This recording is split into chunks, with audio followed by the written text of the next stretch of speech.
저는 두 번째 선교 주일을 맞이하면서 좀 생각을 해보았습니다. 보통 신년 1월 달에는 축복 성회를 많이 엽니다. 아니면 재직 수련회를 많이 합니다.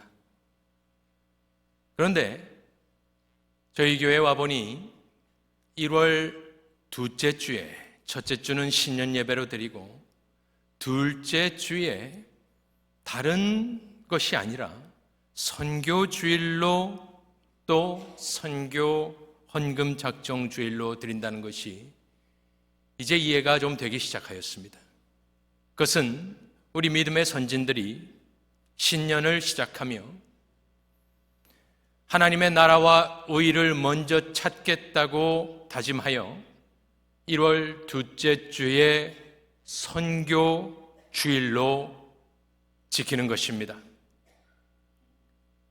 오늘 선교에 관해서 말씀을 드릴 때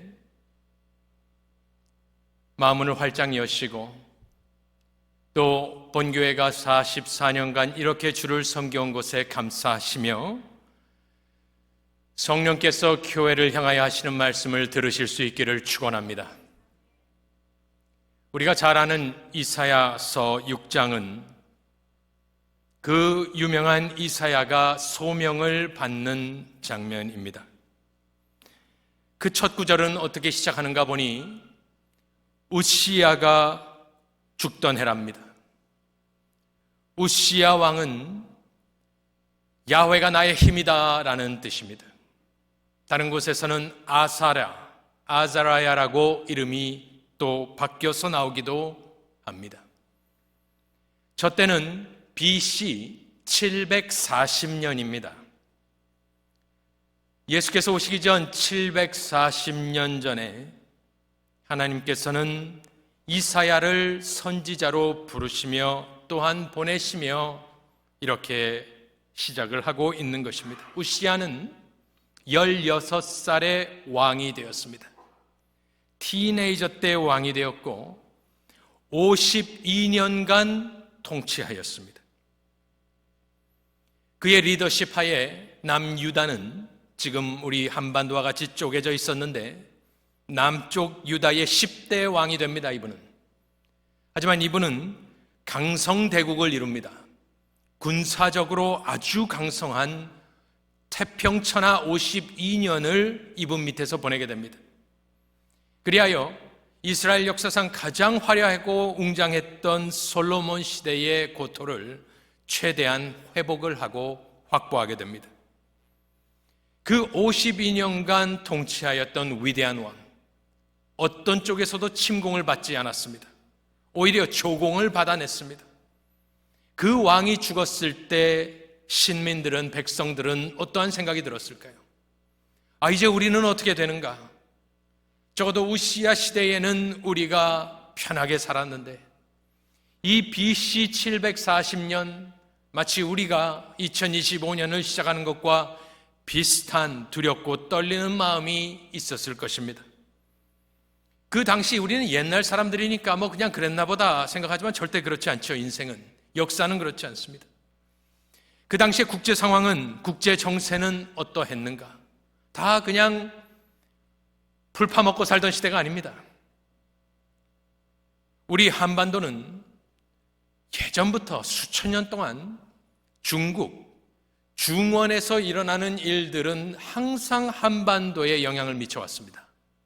마찬가지로 이스라엘은 서쪽 끝에 자리하고 있었던 아주 작은 나라인데 그들의 중원은 어디냐면 메소포타미아입니다. 이란, 이라크, 항상 거기서 문명이, 제국이 일어납니다. 그래서 거기서 누가 정권을 잡느냐에 따라서 이스라엘의 운명은 항상 한반도의 운명처럼 갈리게 됩니다. 왜냐하면 메소포타미아를 장악한 왕이나 황제는 항상 애굽을 치러 가게 됩니다. 그럼 중간에 맡고 있는 것이 시리아와 이스라엘입니다. 그래서 마치 한반도가 중간에 껴서 얼마나 고생을 많이 한 것처럼 이스라엘도 꼭 그런 상황이었습니다. 당시 이 우시야가 죽을 때에 신흥 왕이 일어납니다. 여기와는 상관이 없지만 메소포타미아에서 디글랏 빌레셋 3세라는 막강한 군주가 등장을 합니다. 그는 신아수르 제국을 세우고, 학자들은 이 사람이 인류 역사상 처음으로 제국, 엠파이어를 건설했던 사람이라고 이야기를 합니다.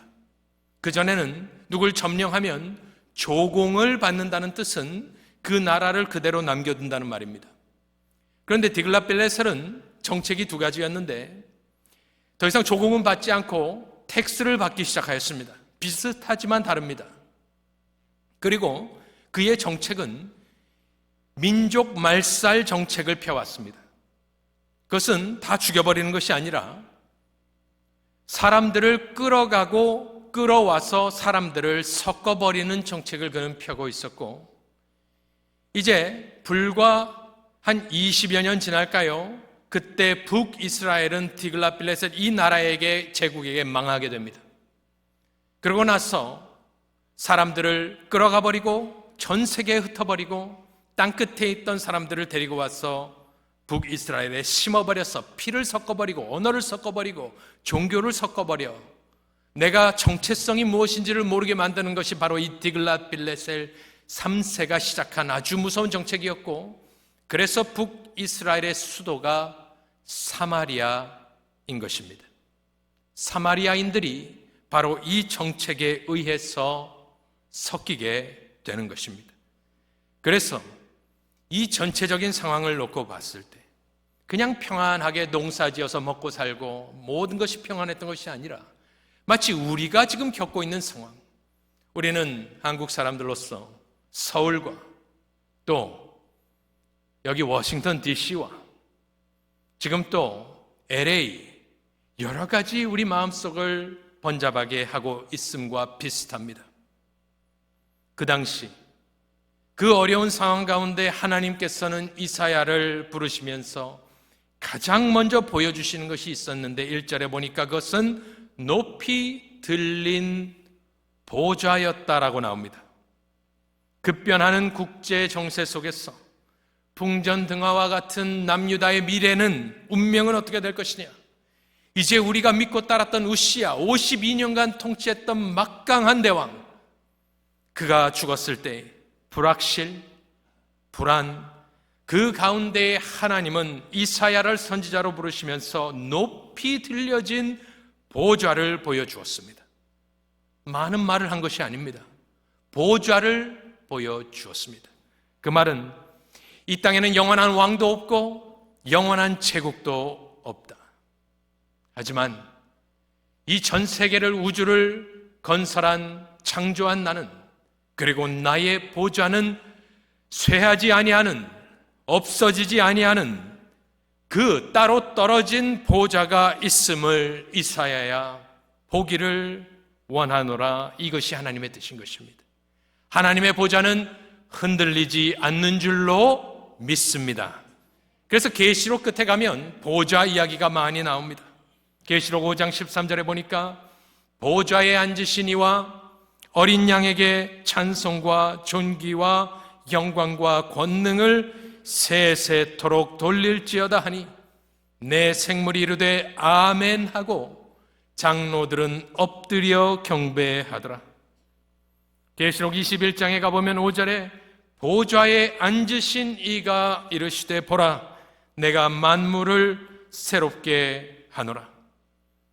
이 말씀을 읽으며 선교 주의를 맡는 저와 여러분은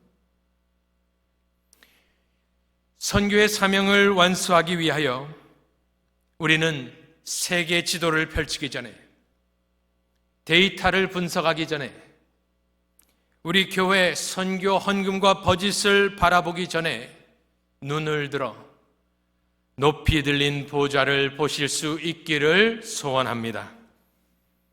왜냐하면 선교는 이 보좌에 앉으신 이가 우리를 구원하셨고 또 보좌에 앉으신 이를 예배하게 하기 위하여, 그리고 이 보좌에 앉으신 이의 영광을 위하여 하는 것이 선교이기 때문입니다.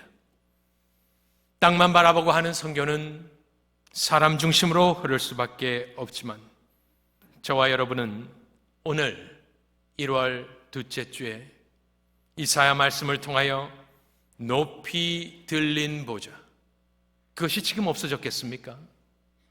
지금도 있습니다. 그 보좌를 보는 데서 우리의 선교가 시작될 수 있기를 축원합니다. 두 번째로 이 보좌는 비어있지 않습니다.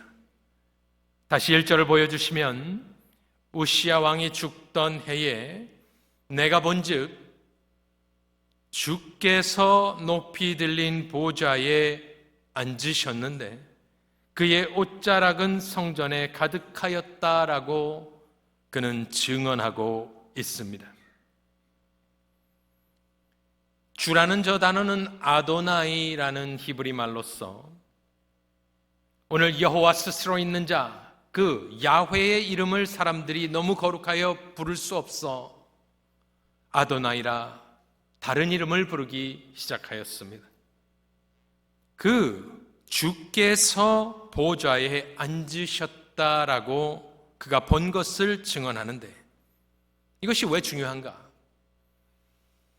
이스라엘 민족의 신학, 신을 어떻게 생각하느냐를 보면 구약 성서에 나오는 신의 개념에 굉장히 중요한 근간이 되는 두 기둥과 같은 신학 두 가지가 있습니다.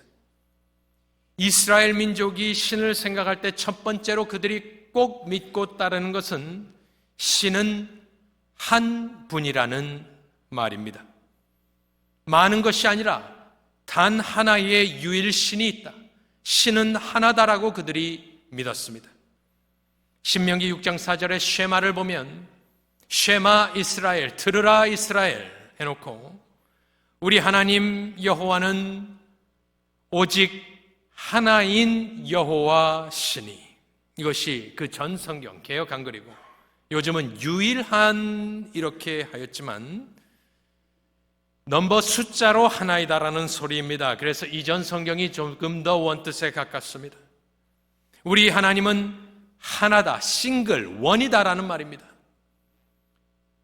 그러니 유일하지요. 하지만 하나이다, 원이다라는 말을 하고 있는 것이 구약 성경에 나오는 그들의 신학, 신관이 첫 번째는 하나님은 한 분이다.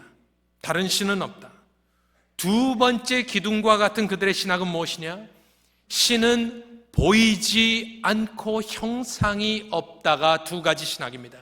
신은 하나요, 신은 보이지 않는다. 두 가지가 그들의 신학인데 신명기 4장 12절에 보면 여호와께서 불길 중에서 너희에게 말씀하시되 음성뿐이므로 너희가 그 말소리만 듣고 형상은 보지 못하였느니라. 그래서 형상을 만드는 것은 제2계명에서 엄격하게 금지하고 있습니다. 그 말은 하나님은 형상이 없으실 뿐만 아니라 사람들이 무엇인가를 만드는 그것을 싫어하셨습니다. 그 보이지 않는 하나님이라는 신학은, 그 개념은 신약에 와서도, 뉴 테스트먼에 와서도 바뀌지 않습니다. 요한복음 4장 24절에 보면 하나님은 영이시다. 디모데전서 6장 16절에 보면 오직 그에게만 죽지 아니함이 있고 가까이 가지 못할 빛에 거하시고 어떤 사람도 보지 못하였고 또 볼 수 없는 이시다 증언을 합니다. 바뀌지 않습니다. 우리 하나님은 변하지 않습니다. 그런데 오늘 본문 말씀의 6장 1절에는 충격적인 말씀이 있는데 그것은 그 보좌에, 높이 들린 보좌에 주께서 앉아 계시더라 이야기를 합니다. 보이지 않는데, 신은 보이지 않는데, 구약 성경에 따르면 그렇지 않은데, 형상도 없는데 도대체 누가 앉아 있다라는 말입니까? 보통 우리는 이것을 잘 생각하지 않습니다만은 이 말이 성령의 감동으로 요한복음 12장 41절에 나오는데 요한은 무엇이라 하느냐? 요한복음입니다. 이사야가 이렇게 말한 것은 주의 영광을 보고 주를 가리켜 말한 것이라. 여기서의 주는 딱 한 사람을 지칭하는데 모든 정통 신학에서는 저 말씀에 나오는 주를 가리킨다, 이 주는 당연히 문맥상 또 요한복음에서는 예수 그리스도를 지칭한다라고 이야기합니다. 그렇다면 지금 이사야 6장에 이사야가 본 그 주 아도나이는 누구겠습니까? 아직 성육신 하기 전에 있던 영전하시던 말씀, 영원히 성자로 계시던 그분. 그래서 그분이 도대체 어떤 모습인지는 정확하게 묘사를 해주지 않습니다마는 보좌에는 앉아 있는 분은 740년이 흐르고 나서 그 보좌에 있던 삼위일체 여호와의 영광이기 때문에 여호와가 예수다라는 말을 하는 것입니다. 육신을 입고 이 땅에 와서 우리의 죄를 짊어지신 예수 그리스도를 이사야는 어렴풋이 보고 있었던 것입니다. 에스겔도 그가 소명을 받을 때 비슷한 말을 하는데 에스겔 1장 26절에 보면 그도 보좌를 봅니다. 그 다음 보여주시면 그 보좌의 형상 위에 한 형상이 있어 뭐라 합니까? 사람의 모양 같더라. 정확하게 묘사는 하지 못하지만 사람과 같은 분이 그 보좌에 있더라. 이게 성경이 한 성령이 기록하신 것이기 때문에 다 똑같은 것입니다. 그래서 오늘 보좌가 있는데 그 보좌에 누가 있나 보다, 다스리시나 보다 이렇게 생각을 하면 그냥 그런가 보다 생각을 하지만 그 보좌에 앉으신 아도나이가 장차 오실 예수 그리스도요, 승천하셔서 그 보좌 우편에 앉아 계신 그 보좌가 예수와 상관이 있다면 저 보좌는 나와도 상관이 있는 줄로 믿으시기를 바랍니다. 그래서 에베소서 2장 6절에 보면은 우리를 설명하면서 또 함께 일으키사 그리스도 예수 안에서 그 안에서 함께 하늘에 앉히셨다라고 증언을 하고 있는 것입니다. 좌정하신 것은 다스림과 통치를 이야기합니다. 그리하여 오늘 저와 여러분은 그 보좌를 믿음으로 바라볼 때에 그냥 전지전능한 누가 앉아있나 보다가 아니라 그 보좌에 앉으신 이가 예수 그리스도임을 믿고 그 보좌가 온 세상을 다스리지만 그 보좌가 나를 사랑하시고 도와주시고 나를 책임져 주신다는 것을 믿으실 때에야 비로소 저와 여러분은 선교에 동참할 수 있는 것입니다. 지난 일주일 동안 저는 참으로 행복했습니다. 이 새벽 제단을 쌓으며 신년에 여호와의 이름을 부르러 나오는 주의 백성들을 보며 또 수고하여서 새벽부터 나와서 음식을 만드시고 하면서 얼마나 풍성하게 우리가 기뻐하고 즐거워했는지 모릅니다. 저에게도 참 큰 은혜와 위로가 되었습니다. 그런데 섬기는 분들이 다 삶의 문제가 없기 때문에 섬기는 것은 아닙니다. 선교를 가는 것도 내 인생의 모든 문제가 해결되었기 때문에 가는 것이 아닙니다.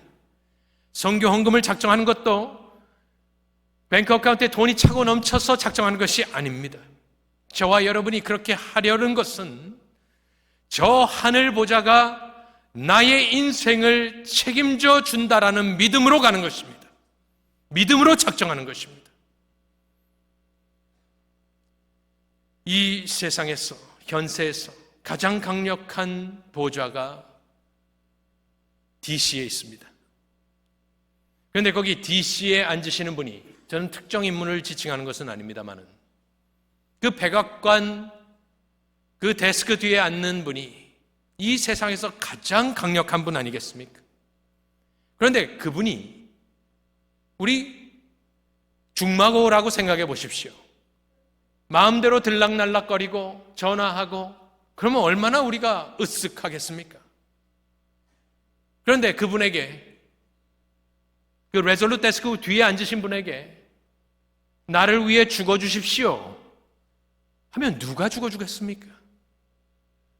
이 보좌가 나와 상관이 있는 이유는 주께서 앉아 계시고 성령의 감동으로 요한은 그것이 예수 그리스도, 장차 오실 그리스도라 정확하게 알려주셨다면 저 하늘의 막강한 보좌에 계신 분은 저와 여러분을 사랑하시는 분인 줄로 믿으시기 바랍니다.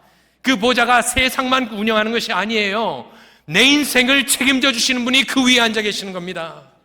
그래서 그 믿음으로 담대히 작정하고 또한 나아갈 때에 하나님께서 저와 여러분의 삶을 붙들어 주시고 책임져 주시고 우리 사업터를 지켜주시고 우리 자녀들에게 복 주시기를 간절히 축원합니다. 그것을 보는 사람이 선교에 동참하는 겁니다. 그 다음에 선교에 동참하는 사람은 주의 거룩하심을 보는 사람입니다. 3절에 보니까 이 천사들이 세라핌인데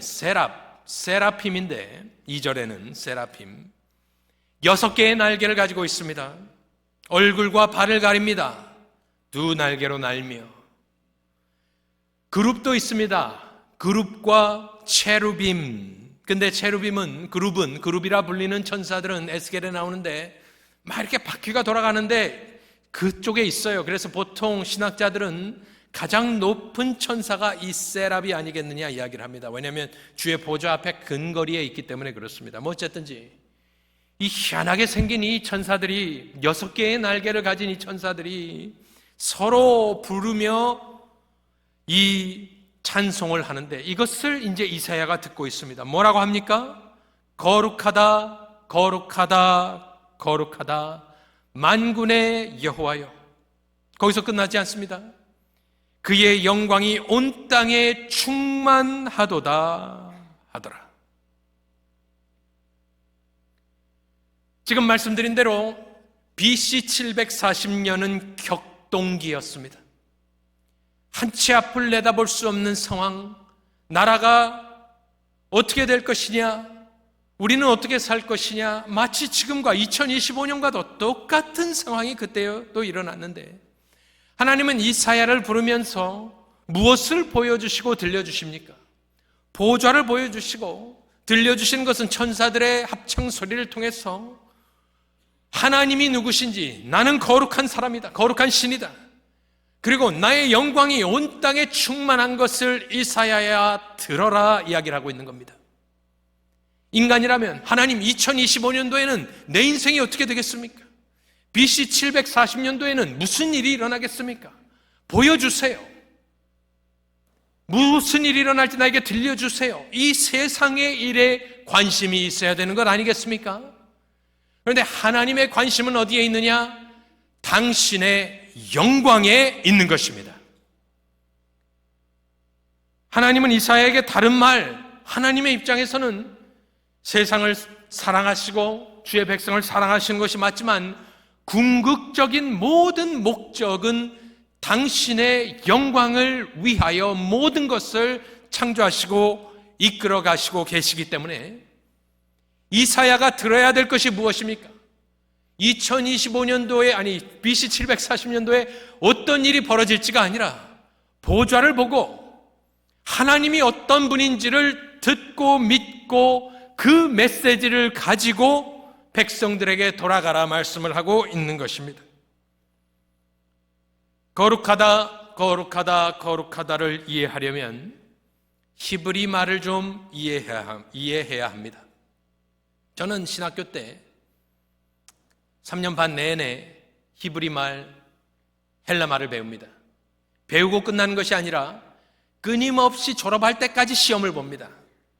그래서 끊임없이 공부를 해야 되는데 저는 히브리 말을 포기하진 않았습니다. 그런데 히브리 말을 싫어했습니다. 나중에 또 말씀드릴 이유가 있겠습니다만 히브리어를 공부해보면 히브리어는 투박합니다. 전혀 민감한 이런 것이 없습니다. 아주 투박하고 형용사가 없습니다.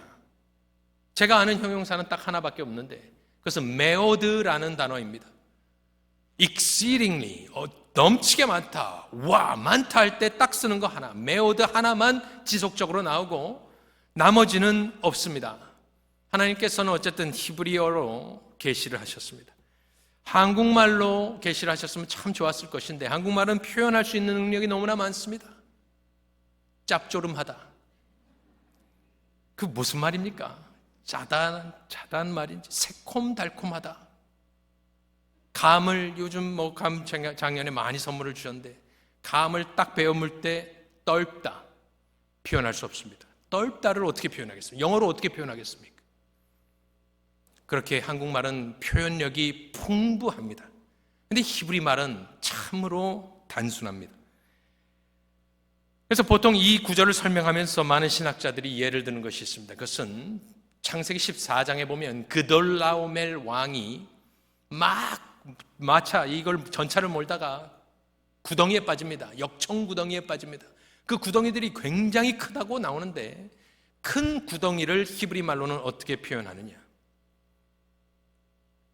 구덩이 그렇게 표현합니다. 제가 쉬는 시간에 1부 끝나고 나서 다시 한번 확인했는데 맞습니다. 구덩이 그것은 어마어마하게 큰 구덩이를 말하는 것입니다. 순금, 퓨어 골드, 순금을 그러면 어떻게 표현하겠습니까? 순금은 금입니다. 정말입니다. 골드예요. 이 히브리 말은 참 그렇습니다. 성경을 전체 통틀어서 같은 단어가 3번 반복되는 것이 한 군데 있는데 그것이 바로 오늘 본문 말씀입니다. 그래서 세랍들이 거룩하다 3번 부른 것은 어쨌든 히브리 사람들은 더 이상 표현할 길이 없는 겁니다. 최상위의 거룩하다. 우리는 도저히 이것을 이해할 수가 없습니다. 그런데 선교는 이 주의 거룩하심을 아는 사람들이 가게 됩니다. 왜냐하면 이 3번 거룩하신 하나님은 죄를 심판하셔야만 되는 신이기 때문입니다. 하나님은 너무 거룩하셔서 죄를 만일 보고 나서 인지하고 덮어버리면 불의한 하나님이 되고 공의롭지 않은 하나님이 되기 때문에 그의 존재 가치가 그의 속성이 무너지게 됩니다. 그래서 이 하나님은 너무 거룩하셔서 죄를 보았을 때는 심판하지 아니하시면 안 되는 하나님이 바로 이 이사야 6장의 하나님이 되는 것입니다. 신이 존재할 수 없습니다.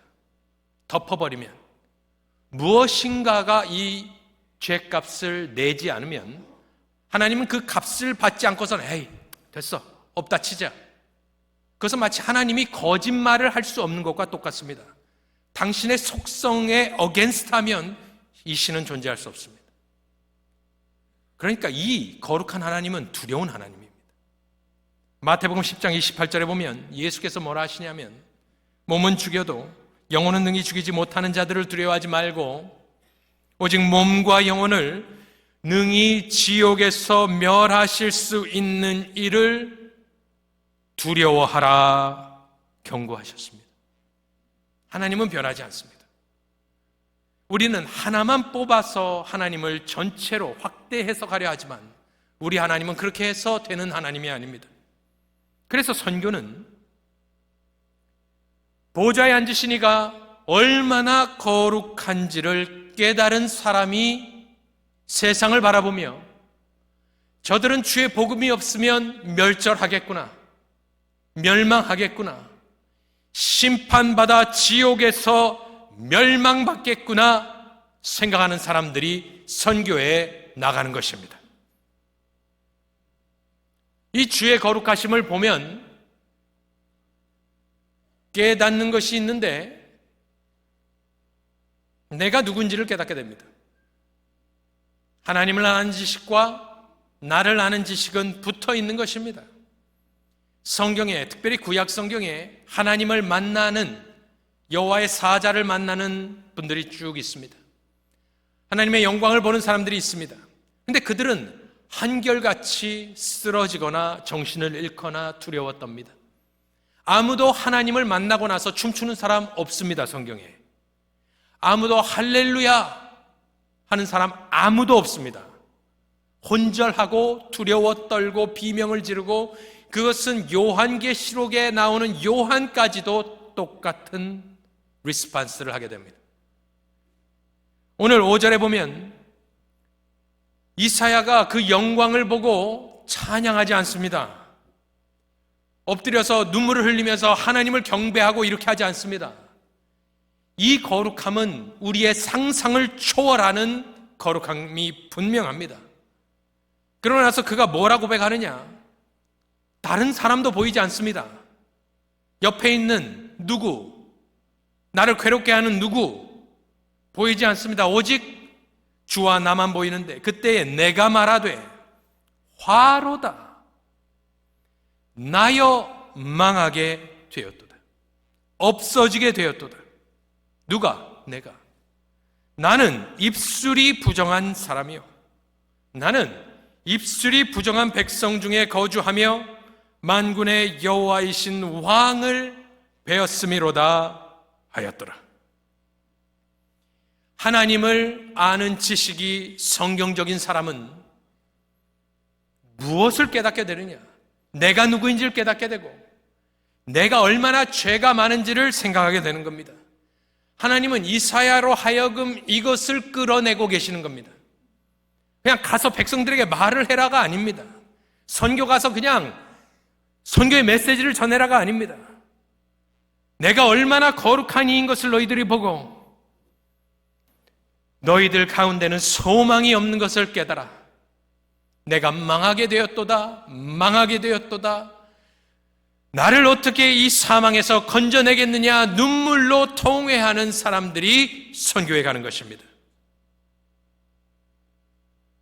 내가 얼만큼 죄인인지, 그리고 이 죄가 얼마나 무서운 것인지. 아니 목사님, 지금 2025년도에 서부에서 보려고 저기 전쟁하고 한국은 이렇게 되고 미국은 이렇게 되고 얼마나 우리가 할 일이 많고 깨달을 게 많고 가서 할 일도 많고, 그런데 답답하게 이런 말을 하고 있느냐? BC 740년도 똑같았다라는 말씀을 드리고, 그런 것들이 중요하지 않다라는 말이 아니지요. 하지만 오늘 이 말씀을 깨달을 때에 이 땅이 다가 아니구나, 이 땅의 정치와 경제와 문화와 군사 사건들, 이게 다가 아니구나, 그 뒤에는 LA 산불보다 더 무서운 불이 기다리고 있구나를 우리가 깨달을 수 있어야 되는 줄로 믿습니다. 중요하지 않다라는 말이 아니에요. 6, 7절에 보면은 죄만을 깨달은 것이 아니라 죄사함을 받습니다. 그런데 이 구절을 읽을 때마다 우리가 항상 알쏭달쏭하죠. 왜냐하면 이 스랍 천사가 날아가서 부젓가락으로 제단에서 집은 숯을 가지고 와가지고 날아와서 그것을 입술에 댑니다. 입술에 대는 것은 내가 입이 부정하다, 지금 이야기를 했거든요. 입술이 부정하다. 그러니까 대표적으로 입술에 대며 이르되 보라, 이것이 내 입에 닿았으니 내 악이 제하여졌고 내 죄가 사하여졌느니라. 우리가 이 말씀을 읽을 때 항상 그냥 머리를 긁적긁적하면서 지나갑니다. 이해할 수 없기 때문에. 그런데 이것은 어떤 것을 이야기하느냐, 이것만 가지고서는 설명이 안 되고, 지금 보좌에 앉으신 이를 설명하지 않았습니다. 마치 우리가 영화를 보면 나중에 나오는 사람을 보여줄 때에 미리 앞서서 뒤통수 보여주고 옆모습 보여주고 얼굴 안 보여주고 하는 것과 똑같은 겁니다. 그래서 이사야가 보긴 봤는데, 에스겔도 보긴 봤는데 뭐 저것을 설명할 수 없어요. 그리고 딱 가려놨습니다. 그것은 장차 오실 메시아를 기대하라는 말입니다. 이것도 마찬가지입니다. 여기서 죄사함의 능력이 있는 것은 이 숯은 고기 구워 먹는 숯이 아니라 불타는 돌이라는 소리입니다. 그래서 이것을 석탄같이, 우리식으로 얘기하면 뭐 조개탕 같은 뭐 이런 것을 이야기하는 거예요. 그런데 이것이 죄를 사하는 능력이 있는 것은 왜 그러냐? 6절에 자세히 보면 어디서 집은 수치냐 하는 겁니다. 제단에서 왜 젓가락으로 집었을까요? 손이 없어서 이 천사가? 이게 너무나 거룩한 것이기 때문에 어쨌든 집을 때 이렇게 집었습니다. 그 말은 무엇이냐? 이 수채 능력이 있는 것이 아니라 제단에서 주워왔거든요, 이거를. 그러면 이사야는 지금 무슨 말을 하고 싶으냐? 제 해석은 이겁니다. 이 제단에서 지금 무슨 일이 있었던 겁니다. 그런데 보여주지 않고 들려주지 않습니다. 그런데 그 제단에서 행해진 제사는, 드려진 제물은 너무나 거룩하고 신비로워서 피를 긁어 모아서 피를 뿌리는 것도 아니고 무슨 뼈를 가져온 것도 아니고 뭐 다른 거, 뭐 나무 뭐 이런 걸 가져온 것이 아니라 숯을 집어왔음에도 불구하고 이사야가 죄 사함을 받는 모습을 보며 너희들은 장차 오실 예수 그리스도의 죄 사함의 사건, 동물의 피로도 번제로도 할 수 없었던 죄 사함은 누가 하느냐? 보좌에 앉아있던 이가, 그 3번 거룩하신 이가 이제 제2격 되시는 성자가 육신을 입고 이 땅에 와서 팔레스타인 지방에 사시고 죄 없이 사시고 우리 죄를 담당하시고 십자가에 죽은 사건이 얼만큼 효력 있는 희생이겠느냐, 우리에게 프리뷰로 보여주고 있는 것이 바로 이 말씀이 아닌가 생각을 합니다. 그래서 이사야는 아무것도 하는 일이 없습니다. 놀라 넘어져 정말 어떻게 할까 하고 있는데 하나님이 모든 것을 행하시고 죄사하여 주신 것, 그리하여 저희는 선교를 생각할 때 우리는 예수의 피로 말미암아 정결케 되고 죄 씻음을 받은 저와 여러분들이 구원의 감격을 가지고 나아가는 줄로 믿습니다. 시간이 없기 때문에 마지막 2개는 빨리 보도록 하겠습니다. 거기서 또 끝난 것이 아닙니다. 8절에 보니까 주의 목소리를 듣는 사람이 선교에 가는 겁니다. 죄 사함을 받고 할렐루야 하고 도망가 버렸으면 이 일이 없습니다. 근데 가만히 있으니까 내가 또, 그렇습니다, 또 주의 목소리를 들으니, 매년 돌아오는 1월 둘째 주이지만 주의 음성이 귀에 들어와서 이쪽 귀로 나가버리면 소용이 없는 것이고, 그 주의 음성을 듣는 사람이 선교에 동참하게 되는 것입니다. 무엇이라 주가 말하느냐? 이 위대하신 주가 이르시되 내가 누구를 보내며 누가 우리를 위하여 갈꼬 하시리. 이 하나님이 능력이 없어서 이 말을 하겠습니까? 이사야 같은 사람 하나가 부족해서 제발 나를 도와달라 지금 엎드려 절하며 이사야에게 제발 선교의 사명, 전도의 사명을 감당하라 하고 있습니까? 아닙니다. 우리를 위하여서, 신의 동역자를 만들어주기 위하여 이렇게 하는 것입니다. 내가 누구를 보내며 누가 우리를 위하여 갈꼬, 그 주의 음성을 듣는 사람, 그 주의 음성을 듣고 생각하는 사람, 묵상하는 사람, 기도하는 사람. 그랬더니 오늘 본문 말씀 8절 반은 이렇게 끝이 납니다. 그 말씀을 들었던 이사야, 이 모든 것을 듣고 본 이사야, 자원하는 사람이 선교에 가는 것입니다. 그것은 그때 내가 이르되 누가 여기 있다 합니까? 옆집 사는 아줌마가 저기 계시네요. 저 사람 준비된 사람, 저 거룩한 사람 보냈어요. 아닙니다. 그때에 내가 이르되 내가 여기 있나이다. 제가 12월 달에 우리 선교부 임원들과 미팅을 하면서 우리 선교부의 주제는 올해 내가 여기 있나이다 입니다 라고 이야기를 하였습니다.